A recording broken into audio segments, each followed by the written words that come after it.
welcome back. It is June, as a great man once said, and we are hopping right back into our movie previews. This time, we're actually in the month that we are previewing in, so we have a bit of a smaller roster to pick through. But my good pal Trent here, how you doing, Trent? Doing good. Excited to jump into these June movies. Yeah, he's accumulated the 6 most important June movies to go through. We're going to be going through and reacting to all the trailers today, giving our thoughts and giving our takes if we're, it's going to be good or bad. We are kind of an authority on this, I'm not going to lie. So if you're just coming in here for the first time and you're like, who are these guys trying to tell me if a movie's going to be bad or good? Well, we went undefeated in May. So perfect May. And overall, our records are sitting at Trent's a 19-6, and I'm an 18-7. So shooting about 70%, both of us. But gonna keep that number going up. We're both on tot streaks, which is the good prediction. I am on a streak of 8 good movie predictions in a row. Trent is on a streak of 7, but we have a bit smaller roster to pick through, like I was saying. So maybe one of those comes to an end. We're doing 3 movies each, rot or tots, but you have to have one of each. Without further ado, I figure we just go ahead and jump into it. You got the first draft pick in May, so I will be taking the first draft pick here. Sounds good. And I'm going to go ahead and get my tot in early. Just because I'm looking at this and I'm sure some of these movies can be good, but I'm going to get my tot in early, and I'm going to get probably the biggest movie here. That's Inside Out 2. Pixar has not had the best track record of late, but there's no way they mess up Inside Out 2, right? No. Hope not. Anyways, let's go ahead and watch this trailer. We'll be talking through it if you are an audio listener. But if you would like to see the video aspect as well, please go to the YouTube channel, The Variant Cast, on YouTube.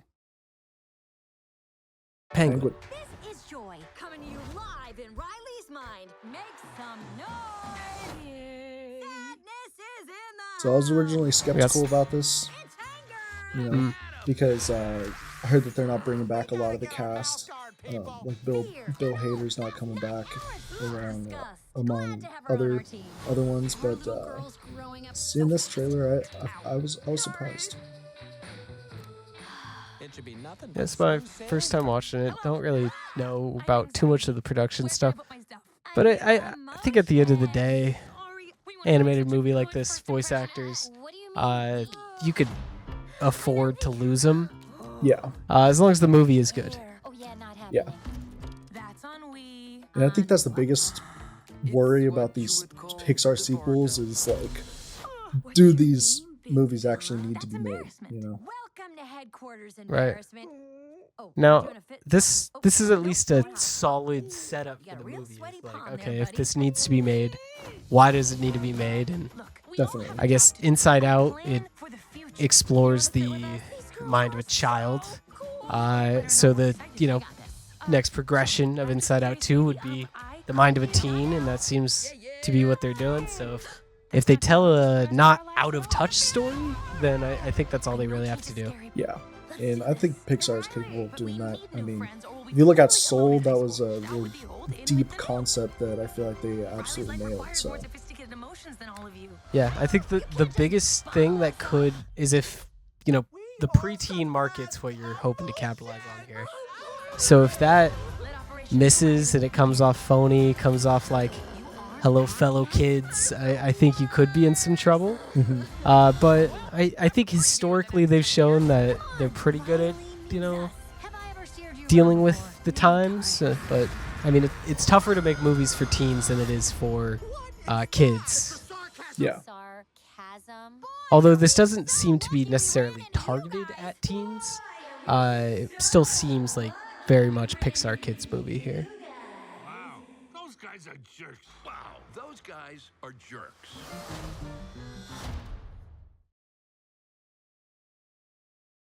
Looks fun. All right, yeah, looks solid. I'm okay with taking that as my tot. I don't know if I'm gonna have just 2 rots outside of this, but I feel okay. I think that at the worst, a Pixar movie is still like a 6 or 7 out of 10, and that would be enough to get it a good score. So I think that's gonna be a solid movie, and it'll probably do surprisingly well at the box office. I would think. So I'm going to go with a movie that's part of a pretty well-received franchise, I'm pretty sure. But my top is going to be A Quiet Place, Day One. Right. So I have actually No. not seen the first Quiet Place movie. I've seen bits and pieces of it, but you know, How many Quiet Place movies are there? I think there's 2 of them, right? Sorry. So not too many, but I think there's Quiet Place 1 and then Quiet Place Part 2. Okay. I've seen Quiet Place 1. I haven't seen Quiet Place 2, but I'm definitely intrigued to watch that before this comes out. So look forward to a review on that. Yeah. Or maybe just like review of the whole series as it has officially become a trilogy. But let's go ahead and give this a watch, see what it's about. Obviously, title indicates it's going to be the origin story of how the world came to where it was. Yeah.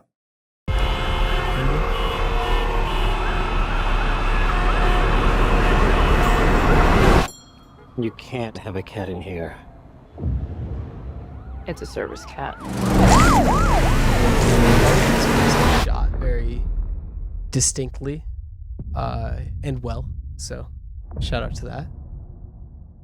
But I feel like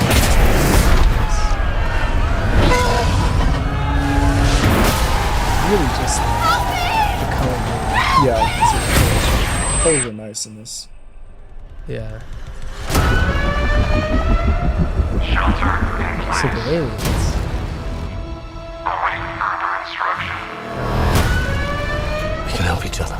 We have to get out of the city. What I assume they were, but I don't think they touched that on that first one, like what these creatures actually were. This definitely seems more akin to action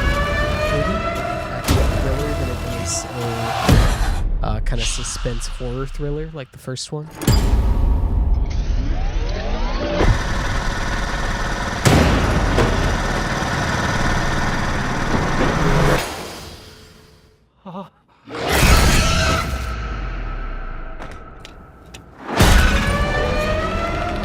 If we stay here, we die.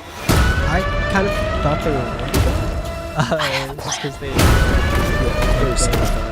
It's the end of days. legend of No the more people.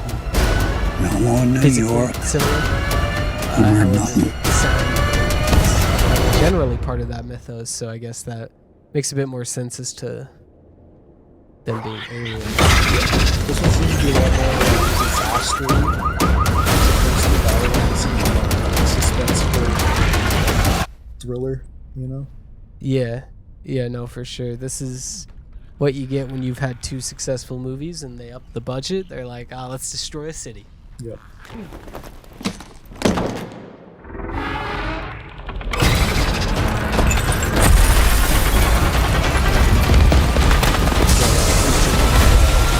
Future Johnny Storm.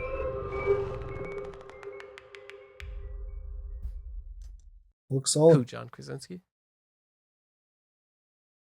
All right. Yeah.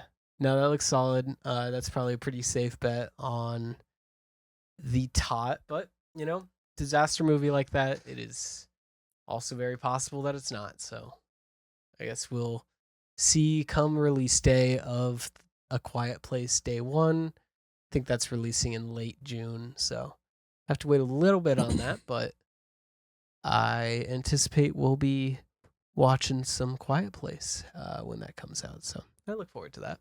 Yeah. Now, I don't know too much about all of these other movies, so I'm going to Make My Rotter Tot based on the trailer. So let's go ahead and go with a Warner Bros. Movie. It's the only Warner Bros. Movie I see. That's Horizon, an American Saga. This is the second trailer. It's amassed about 6 million views in 2 weeks. And the top comment says it's refreshing to see a movie filmed on actual locations, not green screen. So, cool. So let's go ahead and take a look at Horizon, an American Saga. Penguin.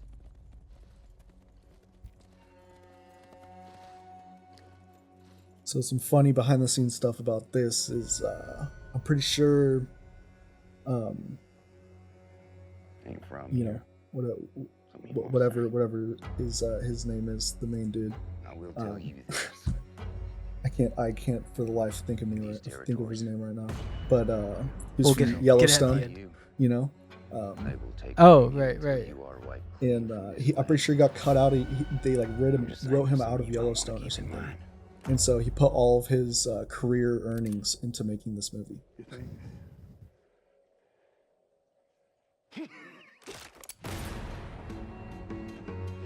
Kevin Costner, that's what it is.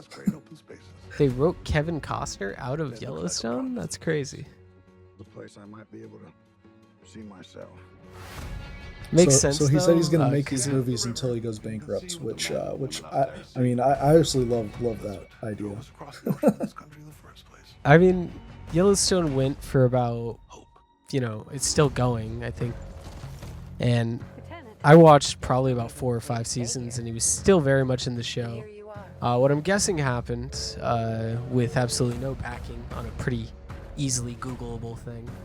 I'm guessing every season your contract generally goes up.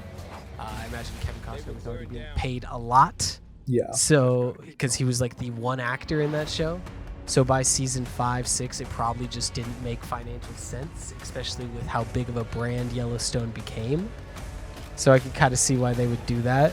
Yeah. If I remember but correctly, he shout out- actually sued Paramount because he was not aware that his contract was ending so early or something like that. Oh, okay. Maybe we'll get Draft Day 2. Finally figure out what happened. But that looked bland. Yeah. I won't lie. It just looks bland. We could have a little bit of a revamp of it's people yearning for a Western, but I really don't think that market is there. Yeah, I don't think people are yearning for Westerns. I just don't see it. Trying to go through who's directing this. But hey, you know what? It's refreshing to not see any green screen locations. It is, I guess. Just Looks like I guarantee you Kevin there's Costner. there's some green screen shots in this. Oh, for sure. It's cinema in 2024. So Kevin Costner's directing this. What has he directed before? So he's starring in, producing, and directing. He has 6 director credits. This is also a part 1 and part 2, and there's apparently a part 3 on the way. Mm-hmm. Yeesh. And they're Okay. mostly filmed, I'm pretty sure. He said like they filmed all 3 at once or something, so. He hasn't directed anything since 2003, but the last thing he directed was a Western that was received well. So I'm going to go tot on this. I'm going to take my second tot, which means my next one has to be a rot.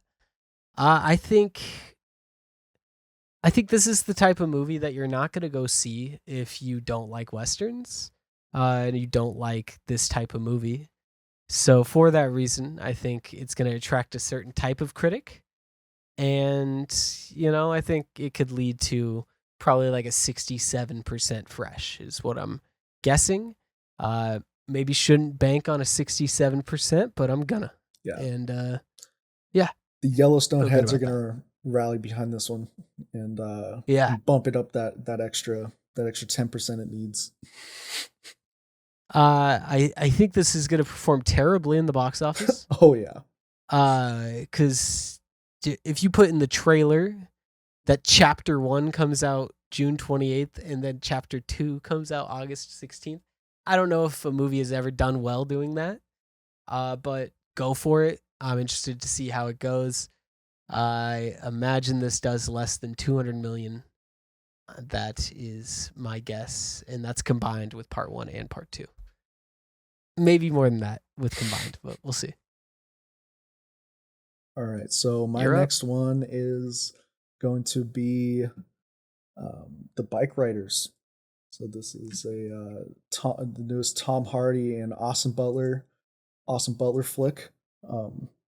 Let's just go ahead and give this a penguin.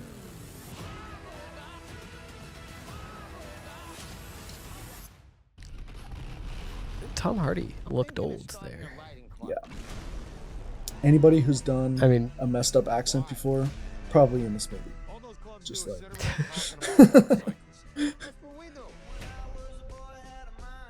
Norman Reedus. But you're the man in charge. I'm Johnny. We're the Red Dogs. I think this is gonna be a lot. I like you guys. okay. I just can't That's a imagine good this bet. being good. I mean, like, I don't know. It could be a sleeper, but I don't know, the amount of star power that's in it. I feel like probably won't be able to carry the story that it's. It's a period piece, and it seems like they're doing the lazy, what is this, 80s? Probably the 70s or 80s here. Yeah. But they're doing like the lazy kind of yellow filter over everything. It's more noticeable in some shots, but it kind of just looks like there's a constant sunset, because that's how I guess the 70s looked. Yeah. We gotta go. Nah, we don't. They're scared of us. Judging by the vehicles, it's probably 80s. These young guys. They ain't gonna follow Early nobody 80s. except somebody who's gonna hold their own. The club is changing. Running drugs, gambling. Is that how we got enough? I don't know, yeah, this just looks so bland. Like, I'm sure that the acting will be good. Like, I'm sure that each person will be individually acting good, but will they be able to act cohesively together and be able to tell a good story? Only time will tell. People would rather crash. Yeah, obviously it's impossible to tell by trailers, but this does seem like one of those trailers in one of those movies where stuff just happens for like 70 minutes and then they like wrap it all up in one finale. Oh yeah, and then there's a shot at the very end there where you see him punching a window, and you could just very clearly tell that's just some candy glass on that window right there. So yeah, well, I think good call on that. Really feels like one of those movies that I guess this and the last one that we looked at, Horizon, both seem like movies that would be made in like 2009. yeah, you know, 100%. that don't seem like 2024 movies at all, and that doesn't necessarily mean that's bad. We'll just have to see how it comes through, but it just looks outdated and a little bit forgettable. Like, we've done this a few times, and generally those are the movies that perform worse on Rotten Tomatoes when there's no sort of innovation. It's not tightly written. There's just nothing going on.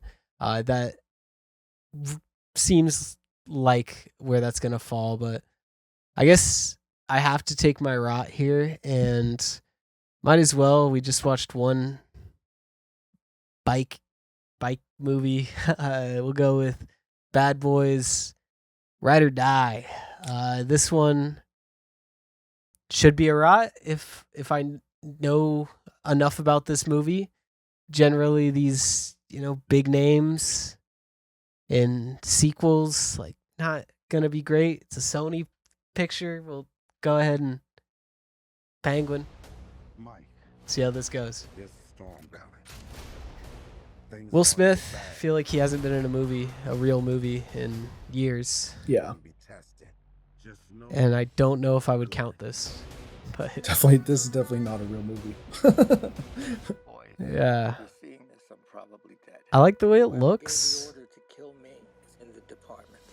Kind of looks like a higher quality Netflix movie, which isn't a bad thing. Yeah, your people want you dead. I think Netflix movies have some merit. They just this look a looks little cheap completely sometimes. indifferent from the Bad Boys movie that came out a few years ago. Though I feel like, I mean, you just know what you're. I guess you just know what you're getting.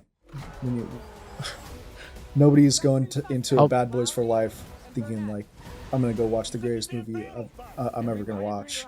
The fire's on the outside. Yeah. House on the inside. Yeah, I think this is going to be one of those movies that, like, the people that watch it will like. This will have a audience score above 60 to 70%. And then, like, a casual 40% critic score. But we'll see, I guess. I take the 3 in the front. You take the 6 in the back. Oh no, the fuck you not. You had black jelly bean. Nobody likes that shit. These dirty cops attack our families. We're not losing today.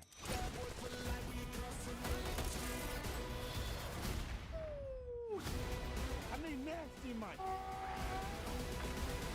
Oh, city bang. Yeah. Motherfucker.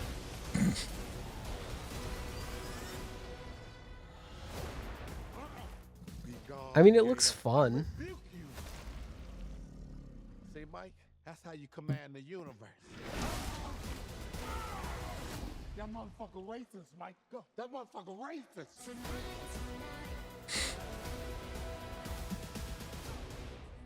Yeah, it looks fun. Who did it say it was directed by? Yeah, it looks... Directed by it. Uh, I wonder if Adil and Bilal?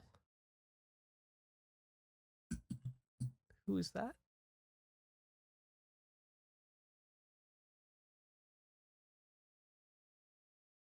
Belgian film directors, television directors. Okay.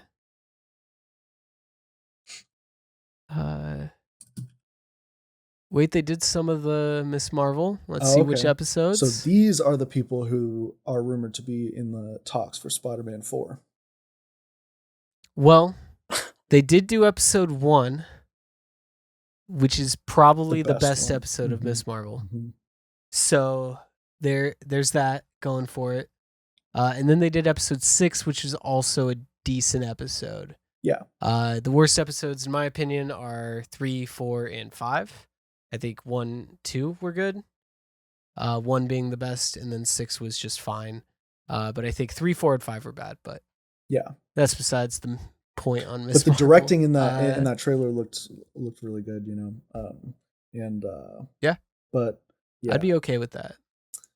Yeah, I think But that you're safe taking that as a rot. Yeah, I feel good with that as my rot. Which means you just have...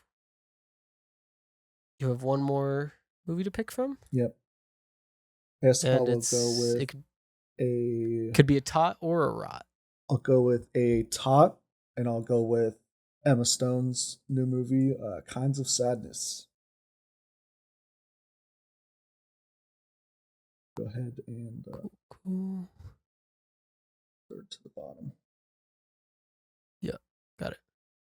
We'll go ahead. Penguin. This is it. 70-second trailer, okay. Probably about the runtime of the movie, 70 minutes. That's fire. No, just kidding. But that would be awesome. I love short movies. Got Jesse Plemons and Emma Stone in this. In danger. Director of Poor Things, okay. I love you. And Defoe back. Yeah, they got the whole gang back together. She asked me to fuck her in my uniform, then hit me hard.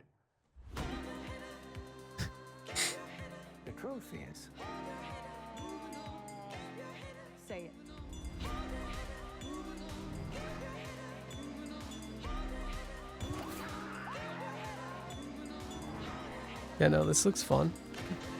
Like the cuts between the black and white scenes.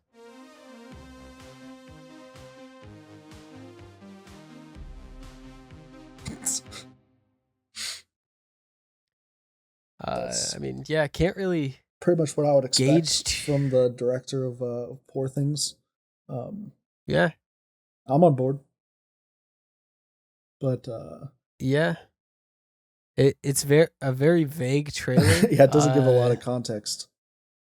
I'm guessing just from what I'm seeing, it's gonna be about mental health. Yeah. Someone's mental health, and the black and white scenes might be like visions of that. But really not too much you can gather from this minute and 14-second trailer. But it looks intriguing. Yeah.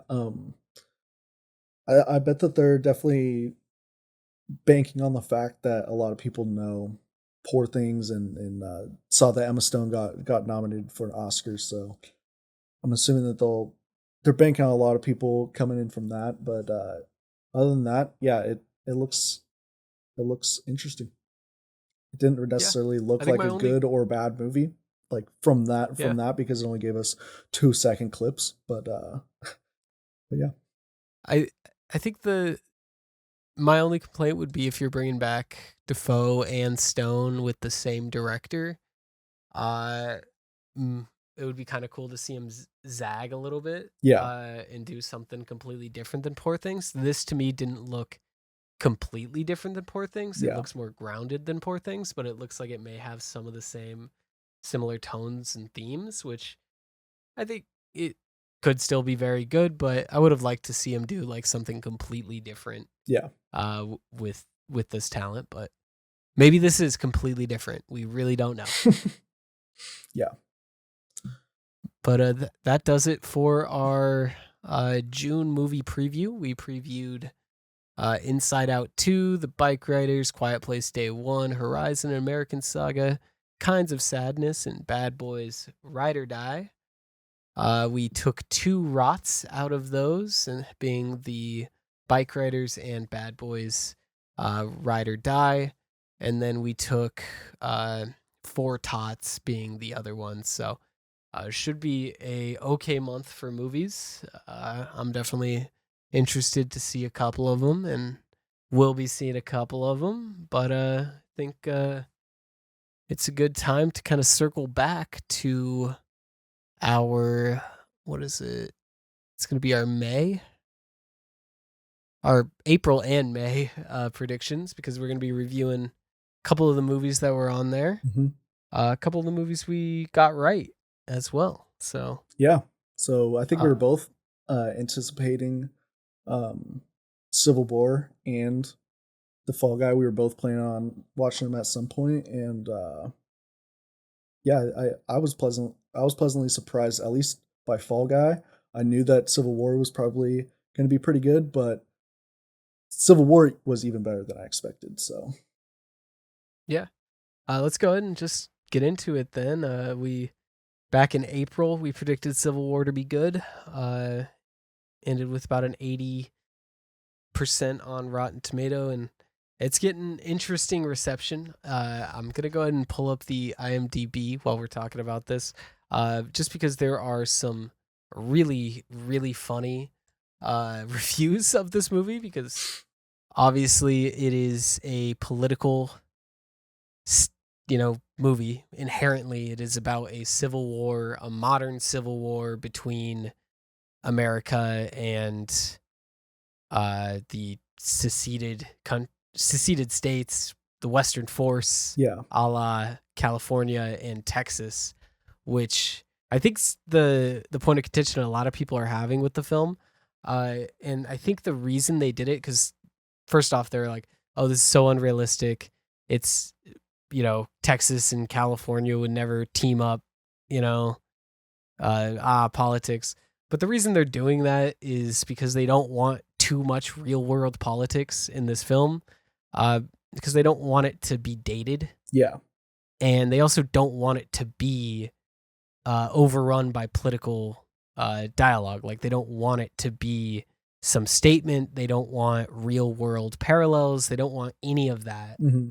Obviously, it's going to have some just inherently with the source material, but I think picking California and Texas, they're both powerful enough. They are the two most populous states, and it's completely out of our reality, and that is intentional. So I think that the setup for the movie and the world for the movie does, make a good amount of sense. Yeah, definitely. Like you said, there's not a whole lot of exact real world representations in it, but it does a really good job of playing with what we perceive in politics and what a future that doesn't seem completely unreasonable, but while also being like almost like shocking, like to the point where it was like got into a little bit of like zone of interest territory, I felt like. Yeah, no, for sure.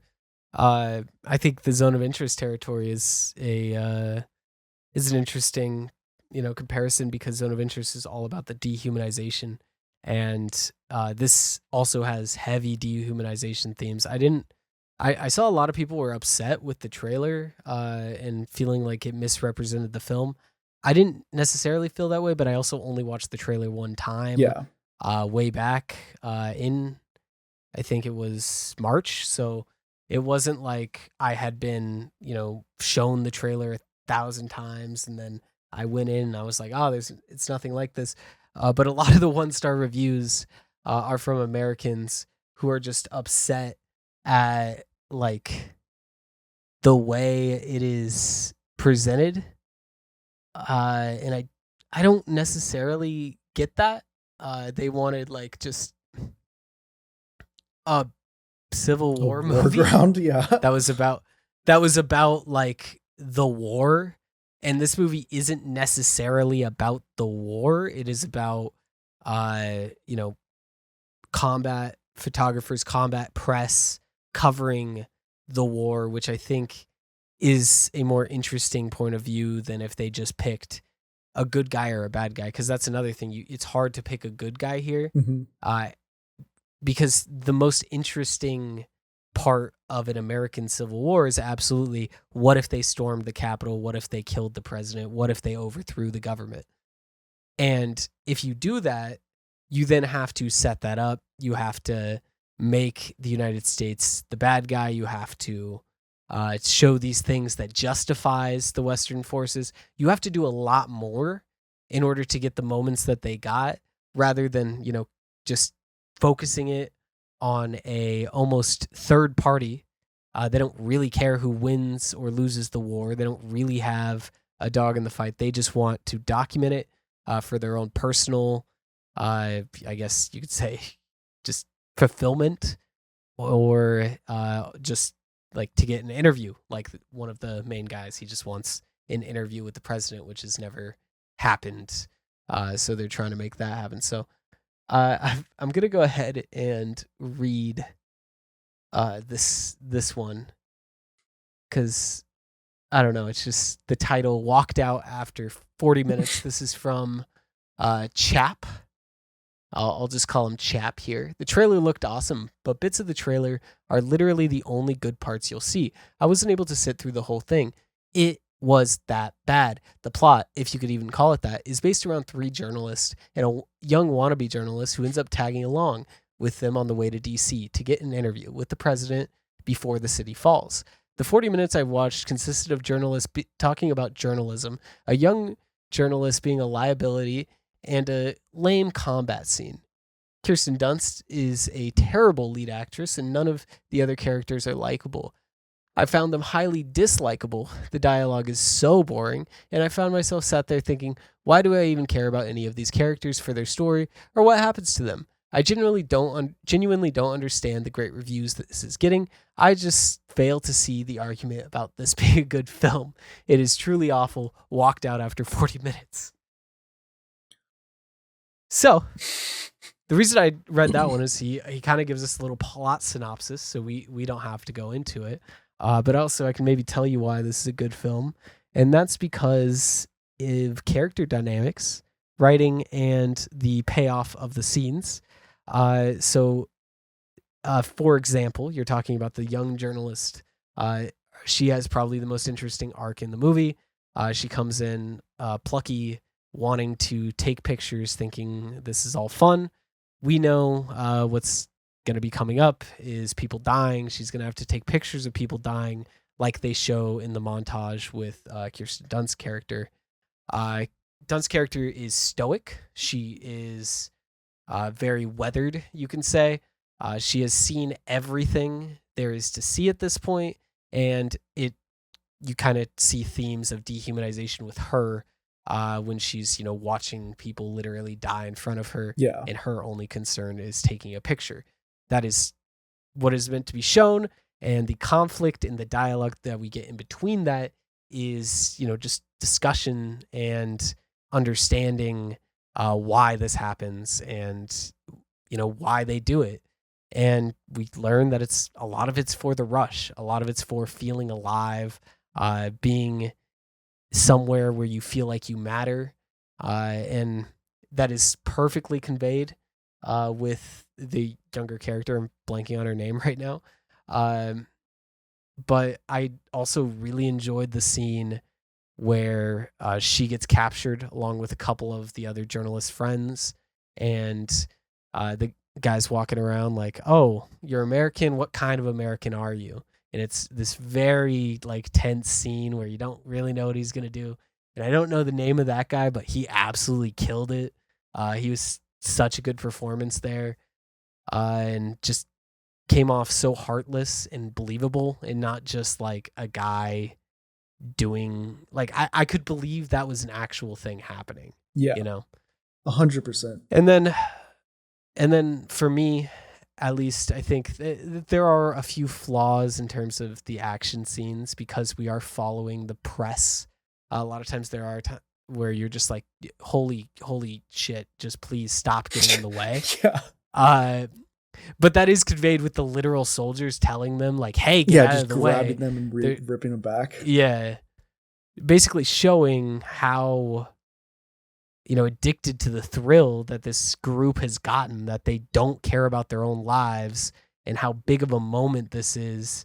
And it's shown that way, that they do not care about their own lives. And I think that is probably the most powerful part about the movie, showing how they get to that point, that nothing else matters to them but these pictures. Yeah.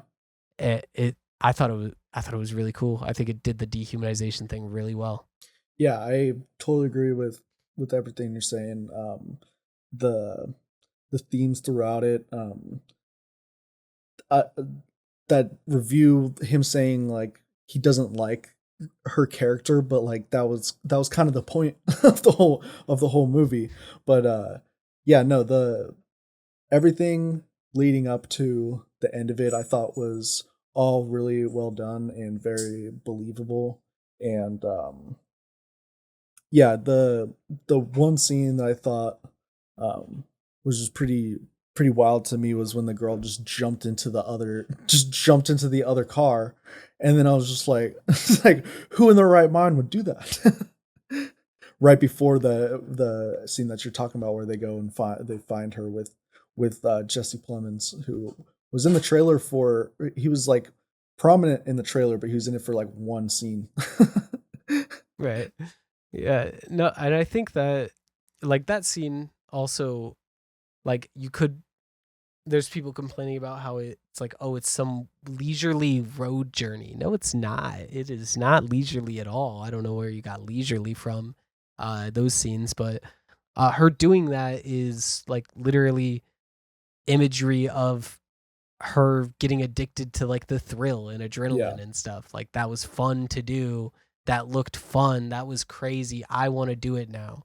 That scene is essentially symbolism for the rest of the movie, where she then goes and puts her life on the line taking pictures because she saw Dunst's character and she was like, that looks cool. I want to do that. That scene is literally a symbolism for that. And I think that's super cool. I think essentially everything they did was very, very, well curated. I think it has its flaws, and I think a lot of those flaws do come from the fact that we're following the press. We're not following soldiers. And if you go into this wanting some war movie about soldiers, that's not what this is. But it is a movie about war and about a different side of war that you don't really think of and is probably more relevant to today's world than most war stories, because people don't understand how much journalism goes into war. Yeah. It is maybe the most important thing. Like how war is covered and how information of war is delivered to the masses will not only set the perception of that war, but also the perception of who's winning, who's right. Like there's so much that those pictures do, and they get a lot of really cool pictures in black and white that you're like, damn, if that was a real photo that got like just released online, people would go insane. Yeah. Like that's insane. Yeah, the black and white imagery was really strong, as well as the sound in how they use silence, as well as just mostly just the moments of silence that we had when after a character, like pretty sure after the girl fell into the pit of all the bodies, like there was just a solid like minute or so of just silence afterwards, and just all really really well done. Yeah, and to the people that were wanting this to be a war movie, how would you have done it? Is honestly the question I would ask. How would you make a modern day Civil War movie that wouldn't just burn down the theater, and that a studio would actually want to make? Obviously, A24 made this film. I don't think any other studio would have touched this, just because of the title and because of the subject matter. But I think the only reason this movie was actually made was because there was no winner. I guess there was technically a winner of the war, but there was no clear, like you couldn't make this movie without making a political statement. Yeah. And they somehow made it without making a political statement. And that's super impressive to me, and almost a necessity for a movie like this, because like I hear all of these people that are giving it 0 out of 10s. They just want the ideology that they root for. They wanted them to be the protagonist, and the ideology that they don't follow, they wanted them to be the antagonist, and they wanted their ideology to win. Yeah. In this fictional civil war. And you are out of your mind if you think they would have ever done that. Either side. I don't understand how you would expect that movie to be made. So I'd love to hear it in the comments below if you do have an answer to that. Sound off in the comments. Sound off. But we do need to go ahead and get into the next film. This is one I watched literally yesterday, but it came out in May. Trent picked it to be good, and lo and behold, it's pretty good. It's Fall Guy. Why don't you tell us what you think about it? Yeah, so Fall Guy I thought was a great homage to just filmmaking in general, and as somebody who watches a lot of behind the scenes stuff, whether it be like stunt work or visual effects or just how like sets and stuff are built, I thought that it did a really great job of showing off all those aspects and kind of paying homage to it, while not being too like, hey, look at me, I'm hilarious, kind of like, I don't know, like almost like the free guy type of humor, which is almost what I was expecting. Yeah. But no, I thought that this did a really great job of balancing the kind of the romance, the rom-com aspect of it with the movie making element, and the characters I thought were really funny, and I overall enjoyed it. Yeah, I think this is a rom-com. If anyone was shocked going in, I almost wish they leaned more into it, because this is probably one of the best rom-coms I've seen come out in a minute. I really, really liked this. I can't remember the last time I watched a rom-com and I felt anything remotely close to real emotion. Mhm. And I didn't necessarily I wasn't on the edge of my seat of how are they going to end up, but the way they set up the story, it feels very real to me. I don't know if anyone else, has these experiences of these flings that happen, and maybe it's just something stupid that you just don't get back with, and it just ends, and you're like, what could have been, and that's what this movie is. But they get to see what could have been, based on a murder setup that I actually won't spoil because I think it ended up being a pretty solid whodunit kind of thing, and I wasn't expecting that at all either. They don't play it like it's this big reveal. They kind of give you enough hints that by the time that it's revealed, you already know, and they don't treat you like you're stupid about it. Yeah. It's a very, you could say it's an obvious twist. I would say it's a pretty obvious twist, but they don't treat it like it is more than it is. And for that reason, I think it works very well. I like what you said about the sets and just the behind the scenes kind of lingo. I think anyone in the film industry is going to get a good kick out of this movie. They do a lot of stuff with prop swords, prop weapons in real fights. That's super fun. Overall, just, I think really, really good, solid action rom-com. Yeah. Yeah, going back to the aspects of the behind the scenes, there was a scene where there was a bunch of lights flashing, and I was like, oh, it looks like he's getting his face 3D scanned. Turns out that's what it was. Or just when they were walking down, and they're like this is going to be a Hall H, and it's just even seeing a movie that's referencing Hall H in Comic-Con, I'm just like, is this even real? This is crazy. And then them just being they're just oh, we'll just leave all the visual effects artists to do it. Just leave it to post. We can or no, they were we're gonna do it all for real. That's what it was. They're like we don't need any CGI for this. And it's well. Which is just hilarious because there's some things that just make zero sense.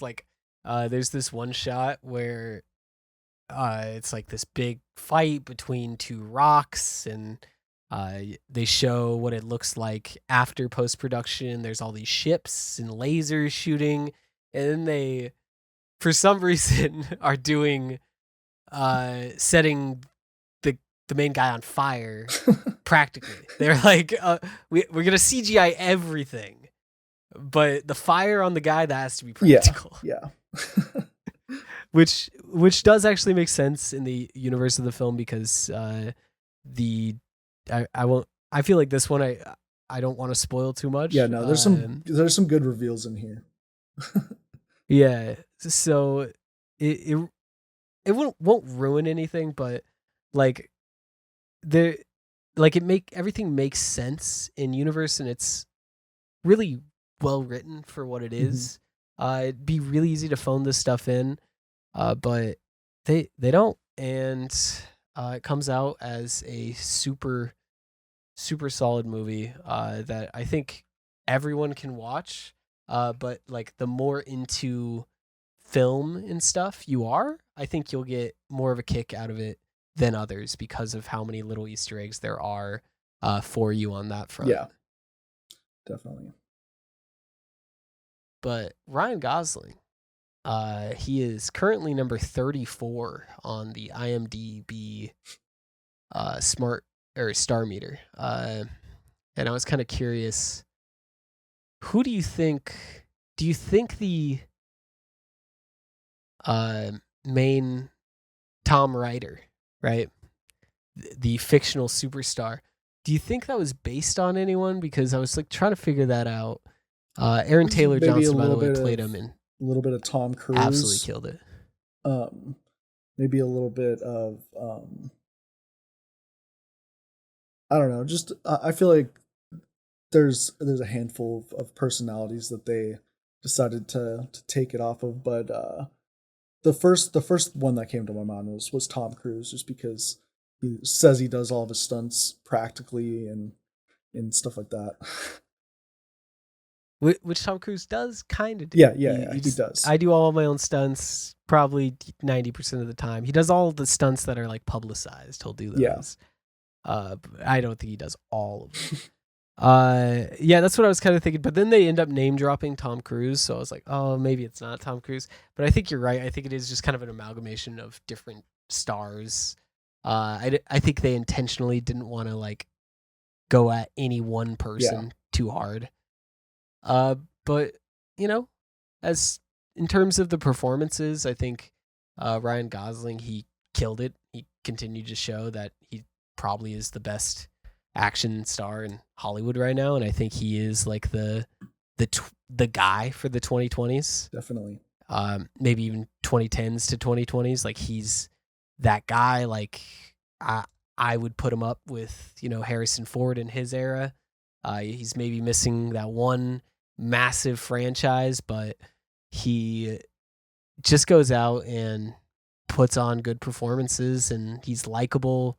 He's kind of, in a way, an everyman. Like he's not the ripped action star of the 80s and 90s. He's not The Rock. He's not even Tom Cruise. He's got a bit more like boy next door to him and a bit more theater kid. You know, I think that's the difference. Yeah. Is he's not a cool guy necessarily. He kind of gives that theater kid, and he has a lot of really nice quips in this that make you think if Ryan Reynolds wasn't Deadpool, Ryan Gosling might have been a solid option. Definitely. And he's been on press saying that he wants to do a Ghost Rider movie with Emily Blunt. So maybe he will get that franchise one day.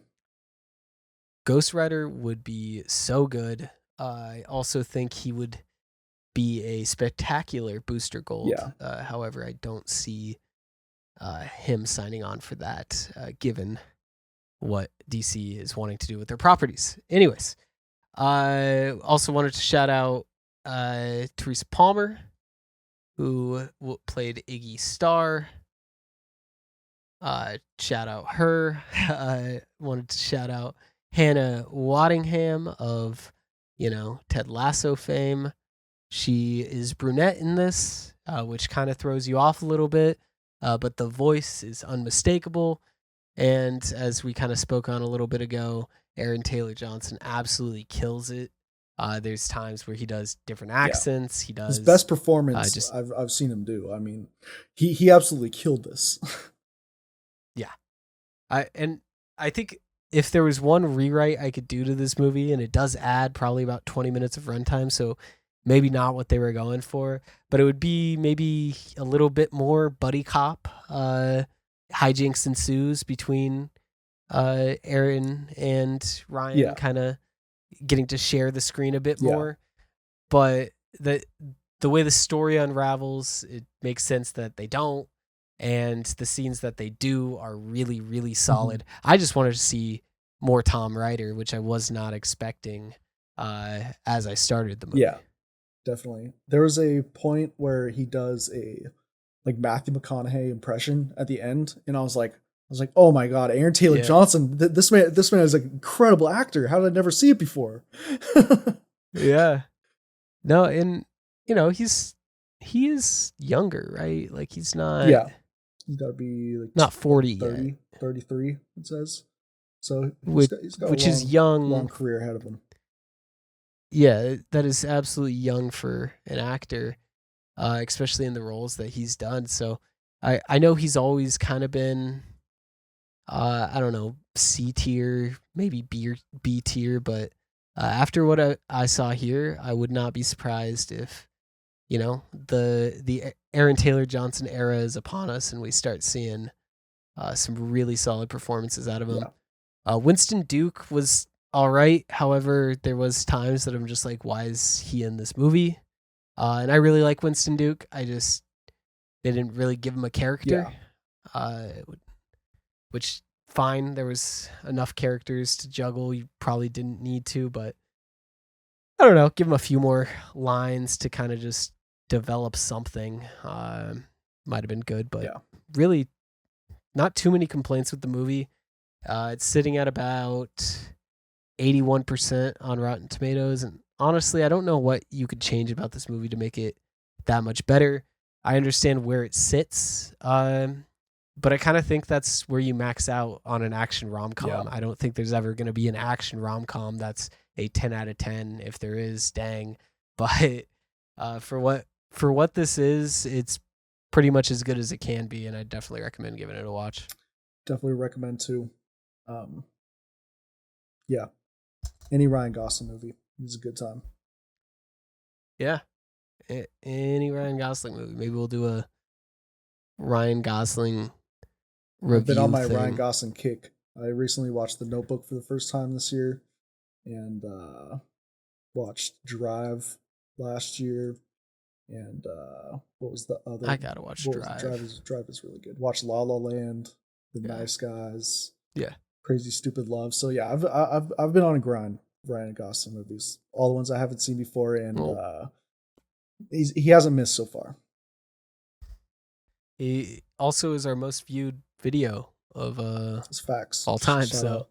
I'm just we gotta pay him back and do like a Ryan Gosling. I was thinking that it would be kind of cool how some people they'll do retrospectives of franchises. I think it'd be cool if we did like of actors, you know, like talking about their first role, talking about how they performed in their early roles, quote unquote said their best role. That'd be fun. Yeah, what quote unquote their big break kind of thing. Might be fun. Maybe Ryan Gosling should be our first, considering he's been our most viewed thing, and he's been killing it. So maybe we'll. I mean, Jeremy Allen White would also make sense, but I feel like he needs to do a bit more. Still before. Speaking of doing more though, I mean, the Bear season 3 coming out this month. So bunch of things coming back this month. We got The Bear, we got The Boys coming back. House of Dragon is coming back on, and what was the other? I feel like it was an Apple TV show or something. I don't know. It's not Severance, but there's quite a bit of shows coming back. Finally, see Carmi get out of that freezer that he was locked in season 2, and gonna be a good month for TV shows and movies. Yep. We weren't gonna do news here, but I did do a quick look to see if there's anything going on. And I did want to shout out Tom Hardy and Lindsay Lohan starring in Knives Out 3. Oh, hell yeah. And Jeremy Renner. That sounds awesome. That sounds so good. Even though Jeremy Renner was referenced in Knives Out 2 for Jeremy Renner hot sauce. So it'll be interesting to see if Jeremy Renner's playing himself or or if he's playing a character. But I mean, also Chris Pratt says that Mario Bros 2 will help the Nintendo Cinematic Universe get created. I don't know what a Nintendo Cinematic Universe looks like. You'd assume Kirby is like the next popular, a Donkey Kong movie, Bowser movie. Sonic is on Sega and already being made. They're working on a Zelda movie. Zelda movie. That would just seem weird, but I wonder if they'll have a Sonic cameo in the next Super Mario. We can only hope so. That'd be cool, actually. Could only hope. There was a first look at Dwayne Johnson's first serious role in the film Smashing Machine, which seems to be a kickboxing. People saying he looks unrecognizable. Still looks like The Rock. He does. Yeah, he still looks like The Rock. I don't know what they're on about. And then other than that, Sherlock Holmes 3 is still very much alive, since I know everyone was worried about that. Uncut Gems was a deep influence for the visual language of Inside Out 2. So there's that. And that's pretty much all that's been happening. But overall, should be a fun month of June for movies. So be sure to stay tuned. for all the content we're going to be putting out, as well as any of our previous content. If you want to go back and watch, we got a backlog. Yeah. Make sure to like and comment on any video that you like. You know, if you want to see us do another retrospective of a trilogy or an actor, throw us a recommendation in the comments. We'll do any actor.